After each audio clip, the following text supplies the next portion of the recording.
দুইটা সময় তওবা করে লাভ নাই। একটা হচ্ছে মৌতের যন্ত্রণা শুরু হয়ে গেলে, মৃত্যুর যন্ত্রণা শুরু হয়ে গেলে আগে পা থেকে শুরু হয়ে আস্তে আস্তে গলার দিকে আসে। হাদিসে যেমনটা এসেছে, সূরা ওয়াকিয়ার মধ্যেও আছে যে পায়ের দিক থেকে যন্ত্রণা শুরু হয়ে আস্তে আস্তে আস্তে আস্তে এই গলার দিকে আসে, এবং আত্মাটা গলার এখানে যখন চলে আসে, এখান থেকে মালাকুল মউত আত্মাটাকে নিয়ে চলে যায় এবং চোখ দিয়ে তাকিয়ে থাকে মানুষ। রুহটা চলে গেলে মানুষ চোখ দিয়ে তাকিয়ে থাকে, দেখবেন এই কারণে মৃত ব্যক্তি তাকিয়ে থাকে, চোখ খোলা থাকে। এবং তখন আসমান থেকে সিঁড়ি নামিয়ে দেওয়া হয়, ওই সিঁড়িতে করে আত্মা চলে যাচ্ছে, ও তাকিয়ে দেখে যে আত্মা চলে যাচ্ছে।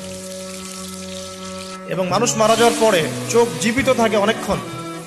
মেডিকেল সায়েন্স যারা পড়েছে তাদেরকে জিজ্ঞাসা করবে, মানুষ ডেড হয়ে গেলেও চোখ দেখবেন আরো কয়েক ঘন্টা, হয়তো আরো নির্দিষ্ট একটা সময় পর্যন্ত চোখটা কিন্তু জীবিত থাকে।